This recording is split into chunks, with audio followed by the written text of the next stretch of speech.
Andrei Vasilevskiy and the Tampa Bay Lighting shut out the Stars last night. We'll touch on that, the possibility of Tyler Seguin winning a Selke Trophy, and then my quarter of the season takeaways for the Dallas Stars. That's next on Locked On Stars. Your Locked On Stars, your daily podcast on the Dallas Stars.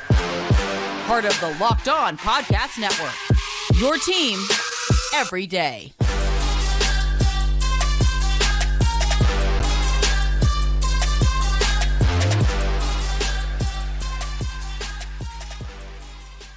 Howdy, Stars fans, and welcome back to another episode of Locked On Stars, part of the Locked On Podcast Network, your team every single day. It's a pleasure to be with you. I'm Joey Erickson, former producer 105 through the Fan and play-by-play voice of the Chippewa Steel. Be sure to subscribe. We are free and available wherever you get your podcast and on YouTube. And as always, thank you so much for making us a part of your day and making us your first listen. My one word for yesterday's game, frustrating. It was a frustrating night for the Dallas Stars as they get blanked by the Tampa Bay Lighting by a final score of 4-0. Andrei Vasilevskiy was so good. 25 saves en route to his first shutout.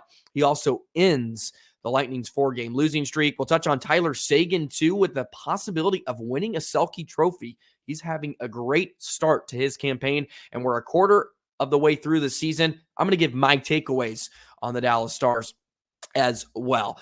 Before we jump into everything, today's episode is brought to you by Game Time. Go ahead and download that Game Time app, create an account, and use code LOCKEDONNHL for $20 off your first purchase. So, Andrei Vasilevskiy happened last night as the Dallas Stars really struggled to get anything going against Tampa Bay. And when they did, it was shut down immediately by not only the Tampa Bay defense, but Vasilevskiy was really superb. When the Stars had some grade A chances, he just made every stop. He was phenomenal. Of course, he got lit up a few days ago against Dallas, in Dallas, as the Stars ended up putting up 8 goals. Not all of them came against Vasilevskiy, of course, as he got pulled after the second period, but you expected Tampa Bay to be much better, and this was honestly going to be one of the tougher games all season for the Stars. Having to play an opponent you just blew the barn doors off of a few days ago, and now you got to come into their building. That's a prideful group. They still have the really core that they had from those championship days, which were not that long ago, and they were going to be a very tough out on Monday nights, and that made it a tough task for the Stars anyways, not to make any excuses, but they just did not create enough offensively and were a bit discombobulated throughout the night. Miro and Suter really struggled. They did not grade out very well. The Stars in general did not. Harley was really the only guy that had a very positive game score. This is via Hockey Stat Cards, 1.66 game score, and Harley was actually really one of the lone bright spots in a lot of it. Suter was lost on a few goals that the Stars gave up in the first period. Kucherov gets the first goal as he was just completely left alone in front of Ottinger, and then he turns and burns and beats Otter. All 4 goals for Tampa Bay, not even 10 feet away from Ottinger in that inner slot area. The Stars just gave up so many of those chances, and Tampa Bay was much harder on their forecheck. They created turnovers, and they got rewarded and executed and ended up putting a 4 spot on Dallas, and the Stars just could never really get out of neutral in the game. In the first period especially, it was just a wave of lightning, and the Stars were just clearing their zone and trying to get fresh legs on the ice. So just unable to really create enough looks. And when they did, they just got shut down. There was stretches and some surges for Dallas where they really dominated in the offensive zone. They got Tampa Bay on their heels, but Tampa Bay just blocked a ton of shots. They ended up blocking 24 shots on the night. Stars ended up with 25 shots on goal. So you can tell right there, they almost doubled up their shot opportunities, and just not a lot got to Vasilevskiy. And even when they did, it was gobbled up in a hurry. So a frustrating night for the majority of Stars. Seguin line was probably the best looking line that created some more of the high danger chances. The top line was okay in some spurts. Johnston, Delandria, and Ben were not that great. Delandria ended up getting pushed down to that fourth line. He was pretty non-existent in the contest, so you'll probably see him be healthy scratched here in the next few games or so. They tried to put Craig Smith up with that Johnston and Ben line, and they just really never got anything going, along with the majority of trios. Seguin had a good look late, and we'll touch on him a bit more. He's been really good. I thought he was probably the best Stars forward on the game. I just felt like he had a little bit of juice. He was the only one that felt to have some juice. Along with Duchene, too, they seemed to have their game last night when the majority of Stars just really did not. It was not a very good game and a very frustrating night for Dallas. That's just kind of my wet blanket statement. As Kucherov gets a goal, Cirelli with two, former Star Luke Glendening gets one as well, as they shut out the Stars. Some other numbers. Stars were 0 for 2 on the power play. They were really 0 for 1 since Lightning and Stars traded out some 5-second power plays. So both special teams were 0 for 2. So the penalty kill continues to do good work. Ottinger was okay. Nothing to scoff at, but Dallas did not help him out a ton in the game. The giveaways were 10 to 14 actually in favor of the Stars in that matter, and Stars just had 5 takeaways on the night. They were good in the dots. They won 60% of their faceoffs, but they didn't win a ton of draws in their own end, especially in that first period when it was a very choppy start. The first 10 minutes took forever. It was whistle after whistle, and it just felt like a game that the Stars were going to have a tough time getting the looks they wanted.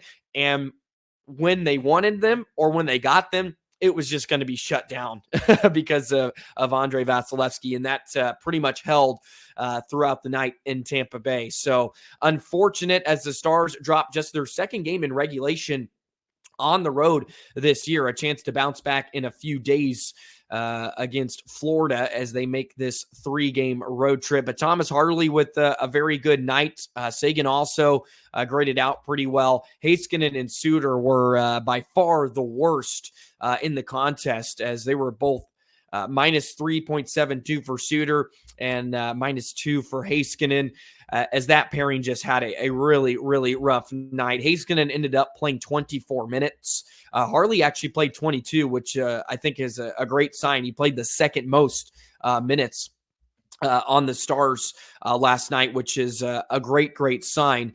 And Harley got some time on the power play. It was kind of towards the dying seconds, and the Stars just didn't even have it. Even when they had their opportunity on the man advantage in the third period, it was going nowhere. They were going backwards the whole time, could not enter the offensive zone cleanly. And then when they got set up, shots got blocked and it was cleared right away. Did not even register a shot on their really one true power play opportunity they had. Defense was just really lackluster and left a lot to be desired. As I mentioned, Miro and Suter were all sorts of off on the fourth goal they gave up. Suter just put Heiskanen in a terrible, terrible position, and it ends up being turned over, and Cirelli buries it in front of Ottinger. So lots to pick up, and it's been kind of inconsistent where we get a great Stars team and a not so great on some nights. And like I mentioned, it was going to be a tough outing in Tampa Bay. That's going to be one of the tougher games you play after you just spank a team a few nights ago. They're going to come back and give you their best game, and they certainly did. And the Stars just could not respond enough. And look, they had their chances. It's not like they were steamrolled. They looked like the better team for some stretches and probably are a better team. I think that's not something crazy to say. They are a much better team than Tampa Bay, just not on Monday night. So let's put that one in the rearview mirror. Let's look ahead into the near future and look into Tyler Seguin, as The Athletic did an article and kind of giving their updates on NHL awards a quarter of the way through the season. And Tyler Seguin is up there for the Selke Trophy. And we'll touch on that a bit more in just a moment. Today's episode of Locked On Stars is brought to you by Indeed. When you're drafting your fantasy team, do you ever wish you could do the same thing with your business team? If you're building a roster to win the league, you need Indeed. Indeed is the hiring platform where you can attract, interview, and hire all in one place. Don't spend hours on multiple job sites looking for candidates with the right skills when you can do it all with Indeed. Find top talent fast with Indeed's suite of powerful hiring tools like Indeed Instant Match, assessments, and virtual interviews. Hate waiting? Indeed's U.S. data shows over 80% of Indeed employers find quality candidates whose resume on Indeed matches their job description the moment they sponsor a job. Indeed knows when you're growing your business, you have to make every dollar count, and that's why you need Indeed. You only pay for quality applicants that match your must-have job requirements. Indeed knows hiring needs to be cost-effective when you're running your own business. So visit Indeed.com/lockedon to start hiring now. Just go to Indeed.com/lockedon, Indeed.com/lockedon. Terms and conditions apply. Cost per application pricing not available for everyone. Need to hire? You need Indeed. So Tyler Seguin is having a great start to his 2023-24 season. That is no surprise. Seguin so far on the year with 8 goals and 9 assists, which totals for 17 points. And via Hockey Stat Cards has a plus 4.5 net rating so far this year. And he's just playing a few minutes or a few seconds under 17 minutes per game on the season. And The Athletic, as I mentioned just before, does a quarter of the season breakdown of NHL awards and who they are tracking to win. And the Stars are not represented very much at all, and probably justified, I should say, as not a lot of guys are kind of jumping off the page, and you're getting some great play from guys like Cale Makar and Quinn Hughes, who lead the way in the Hart Trophy. But you go to the Selke Trophy and you see a Dallas Star there, and Tyler Seguin, and right now he is ranked 3rd for the best defensive forward. The criteria, by the way: forwards who play over 16 minutes per game receive 15% of their team's shorthanded minutes and face above average forward competition. And they're also ranked by their defensive rating. And I'll actually go ahead and show you the graphic that shows the Selke breakdown so far this year. Sorry for all you listeners out there, but I'll break it down for you. And as I mentioned, it's breaking down by defensive rating. At the top, you have 2 Florida Panthers, so this is pretty timely. Stars are going to meet with them in just a few days. Alexander Barkov and Sam Reinhart at the top of the Selke Trophy right now. Plus 2.2 defensive rating for Barkov, plus 2.0 for Reinhart. And then you have Mr. Tyler Seguin right there. So far through 23 games, plus 1.5 defensive rating, 16.6 total time on ice, 3.6 goals allowed as well. And quality scoring chances that he gives up is 61%. So far, so good for Tyler Seguin. And I think that's great news. This is not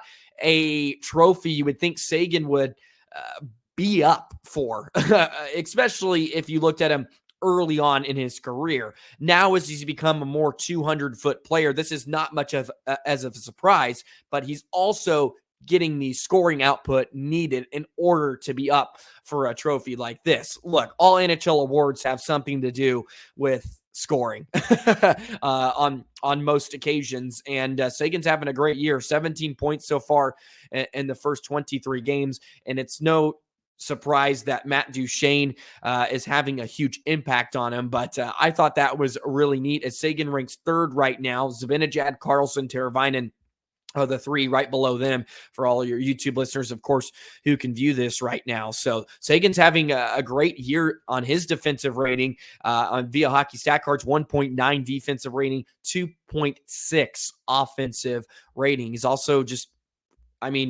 flat out been one of the better Stars forwards on the year, and he's playing really consistently. We've kind of been accustomed to what we're going to get off of Seguin the past few seasons, but his scoring touch is coming back, and he's getting into those good really high danger areas, especially in front of the net, where I think he's become a real crafty player. I think Joe Pavelski has something to do with that, and he's had to adapt his game to become a bit more better in those areas because he doesn't have the speed that he used to. Of course, he's had multiple injuries, had the hip surgery not too long ago. And I don't know if he's ever gotten back to the level of Tyler Seguin that we saw in the mid-2000s, but he's certainly showing some of those signs. And I think even him being in the conversation for an award like the Selke is a huge win for Dallas. And if they get more of this Tyler Seguin, they will be in good hands, that's for sure. And that's really the only award that has a star even remotely close into it. It's a great article if you want to take a look at it on The Athletic. They got all the Calder Trophy on there. Of course, Bedard leads the way there. As you would think, Jake Ottinger would be up for the Vezina, but he didn't even make the list. Aiden Hill and Thatcher Demko are up there so far. It's goaltenders who have played half of their team's games or more, ranked by goals saved above expected. And all those numbers are courtesy of Evolving Hockey. And they have a top 10 list there for Vezinas. And Ottinger's nowhere to be found. And that's not a huge surprise. He had a really bad month of November. He's been sharper lately. Obviously doesn't help that he got scored on 4 times yesterday against Tampa Bay. So he has some ground to make up if he wants to be in that conversation.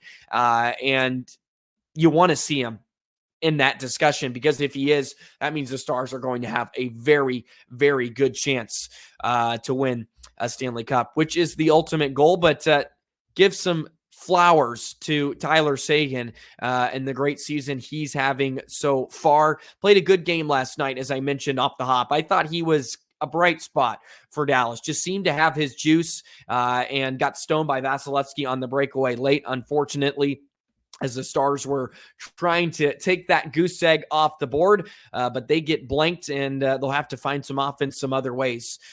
So big shout out to Tyler Seguin, who has had a great start to his year, and can't wait to see what he does over a full 82 on the season. So that will end my discussion on Tyler Seguin. Let's segue in to my quarter of the season takeaways. I have a few statements I need to get off the chest about this Dallas Stars team 23 games into the season. So hang around and we'll do that in just a moment. Today's episode of Locked On Stars is brought to you by Game Time. Game Time gives you the peace of mind. Stars fans, we've all had a frustrating time trying to buy tickets. And when you do, sometimes you go to the arena, you go to the ballpark, there's a pole in the way. There's a railing and it's obstructing your view. Why would I have bought these tickets? I wouldn't have if I saw that. And that's what is so great about Game Time. They allow you to see the seats before you purchase, and you can get those last minute tickets, those flash deals for a great price. See the view before you get them. All in prices show the total up front, and you can buy tickets in seconds with 2 taps. They're obsessed with finding you ways to get those great tickets. By the way, holiday season is right here now. It's December, Stars fans.